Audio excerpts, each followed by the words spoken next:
The biggest surprise of the 1936 election wasn't actually that the Socialist Party emerged as the largest political party. That was actually expected to a reasonable extent, but it was actually the success of the Communist Party. So you can see here in the chart, the Communist Party got about half the number of votes that the Socialist Party did, but it was an enormous surge in the vote in the uptake of Communist voters. And actually, what this marked essentially was the breakthrough of the Communist Party, the French Communist Party, in France, and it was to remain a significant feature of the French political scene into the 1980s. So the Communist Party gets this big breakthrough in 1972, but it created certain complications within the French political system, certainly within the various organizations on the left. So all the other parties of the left tended to be Democratic Party in terms of their nature, in terms of their decision making, a relative degree of openness about their policies and how their policy goals were put together. That obviously was quite different from the French Communist Party. The French Communist Party was quite totalitarian in nature. Its leaders essentially made all the decisions, and there was no real democratic element of it. And in that sense, it was rather incompatible with the other political forces on the left. And the leader of the Communist Party for a long time was Maurice Thorez. He was the leader in the 1930s. And what we know about Thorez now, after the fall of the Soviet Union in the 1990s, when the Comintern files, that is the Communist International, the international organization based in Moscow, that was supposed to try and coordinate the activities of communist parties all around the world. Well, what we know now, because those files were opened in the early 1990s, was that Thorez was taking direct orders from Joseph Stalin and actually adhering to them pretty closely as well. So the Communist Party, and it has to be said that most other political parties on the left understood this. This wasn't necessarily an enormous secret, but it meant that the Communist Party complicated the various efforts of the political forces on the left to kind of coordinate their policies, because the Communist Party was a totalitarian party taking orders from Moscow. Even though the political party itself, in a kind of an about face in the mid-1930s, began to adopt, so you can see this image here, of a symbol of the French Communist Party, began to adopt more kind of nationalist symbols as well in order to kind of sell itself to the French electorate, that it was just a regular left-leaning political party that was committed to the French nation, just like all the other parties, when in reality it was not. So we'll come across the Communist Party several times going forward, but their big breakthrough came in 1936. But of course it was Leopold Bloom himself, thinking of Ulysses, Leon Bloom himself, and the Socialist Party, which took the lead in terms of forming the new government, the Popular Front government, and Bloom was the leader. I mentioned earlier on Bloom was Jewish, and that made him a figure who was particularly detested in some sections of French society, so he very much was the villain of the piece. This image here is actually from one of his early speeches before the Deputy of Chambers in France. He wasn't a particularly charismatic man, and as we'll see, that the Popular Front government was not one that was particularly successful, and in some ways that was down to Bloom's personality himself, that while he was quite courageous in fending off the kind of nasty attacks on his character, actually during this speech, one anti-Semitic member of the French Parliament called him a Talmudist, in other words, referring to his Jewish identity as a way of denigrating him. Bloom's basic policy was to be cautious. I'll go back here a second just so in case anyone has an epileptic fit from the image. And what I mean by caution was that he basically took the idea that, well, the Socialist Party did not have an overall majority in the French electorate and therefore did not have a mandate to implement its own policies. Instead, it wanted to implement kind of some of the bare bones agreement between the radical Republicans and the Socialists and Communists that had formed the Popular Front. And as a result, quite quickly, many of the far left became disillusioned with Bloom's government, that they felt it was too cautious in trying to enact real change. At the same time, it should be acknowledged that there were limitations on Bloom's government. The Communist Party actually played the role that the Socialist Party played during the administration of Edouard Herriot in the early 1930s. And what I mean by that is that they essentially agreed to support the policies of the Socialist Party, but not to take an active part in government. And what that meant was that they had to be kind of constantly appeased in order to support the policies of the Socialist Party, and couldn't actually be depended upon as a reliable partner of the government. Similarly, the Confederation Generale du Travail maintained its policy of not becoming involved in politics and not giving its full-fledged support to the Popular Front government. So there were some real limitations that Blum had to work with, and he certainly felt he was being realistic in not trying to change too much too soon without a very clear popular mandate from the French people.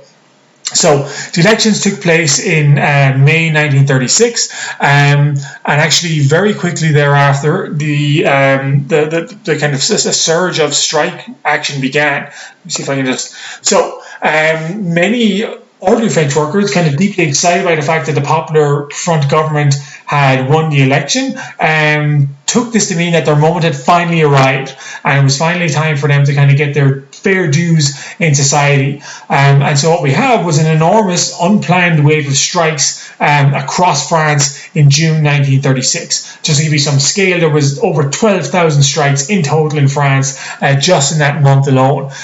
So an enormous surge of strikes reflected the fact that there was real hunger amongst ordinary workers to get involved and see the changes that the Blum government should bring about to be enacted almost immediately. And many of those workers who were involved were workers who were not actually formally part of organised unions. They were kind of tend to be more unskilled, unorganised workers, but in the excitement of the victory of the Popular Front, took it as their moment to get involved in strike action.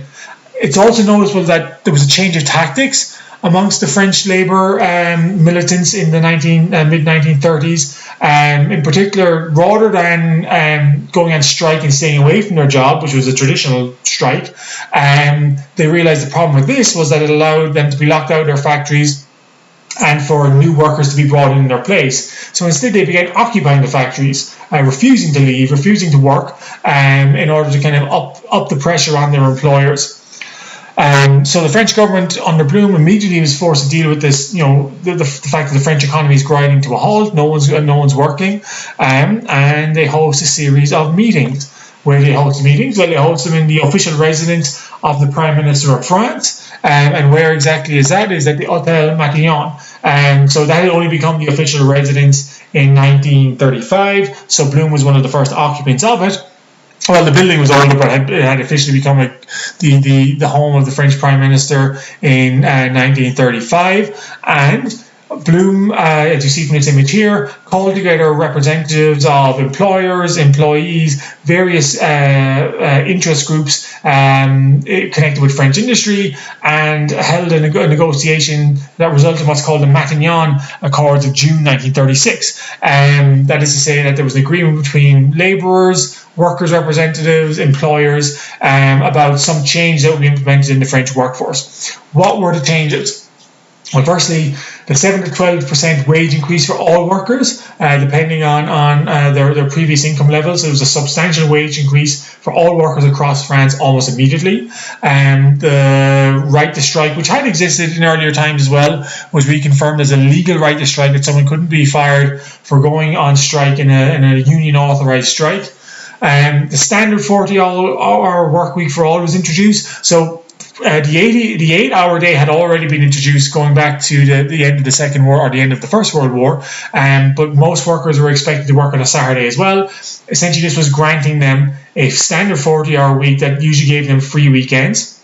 So recognising their right to leisure time, and connected with that, of course, was there was guaranteed paid vacation. Every labourer, every worker in France was guaranteed 2 weeks paid vacation. And that going forward, the agreement was there would be collective bargaining agreements, that there would be kind of continued ongoing negotiations between labour representatives and employers to kind of promote further collective bargaining in order to avoid future strikes. Most French employers conceded these demands. They did so rather grudgingly, and they felt they had kind of no choice. And actually, once the wave of strikes began to recede after the accords had been signed, many of these employers tried to go back on some or all of these rights as best they could. Another notable aspect of the Popular Front government in kind of maintaining in its traditional socialist policies. While it began nationalising certain industries, it nationalised the Banque de France early on in its reign, essentially meaning that the Banque de France was now under the control of the government. It also nationalised the French arms industry. Socialists had often believed that the French arms industry had essentially propelled France into various conflicts in order to sell more weapons, and therefore by nationalising the bank, they were hoping to avoid a repeat of this behaviour. So the French government under the Socialist Party is more willing to use the tool of nationalisation to enforce its goals. So the key question is, to what extent was the Popular Front able to revive the French economy? And the short answer here is that the French economy was not particularly strong. So we have Mr. Potato Head demonstrating his lack of strength. And that's kind of a reflection of the economy. The economy continued to struggle, and it was partly because Bloom was stuck in kind of a series of halfway measures, trying to, on the one hand, appease socialists, but also to appease French business interests. He tried to maintain the value of the franc by keeping it on the gold standard, because he believed this is what French businesses wanted. But the problem with that was that meant the cost of French exports. The French franc was essentially quite valuable against the British pound and the US dollar, made the cost of French goods quite high, and so therefore stifled the French exporting industry. And some of the measures introduced by the Matignon Accords didn't show much evidence of kind of joined up thinking, and in some ways kind of worked against one another to kind of weaken the economy as well. For example, the idea of introducing a wage increase was that it would obviously encourage people to spend more money to stimulate the economy.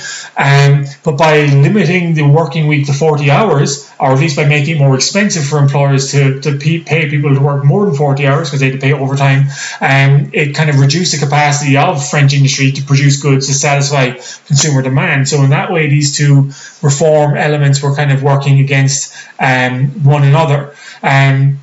And also, what happens when you raise wages? What happens when there's a sudden influx of cash into the economy? Well, that stimulates inflation.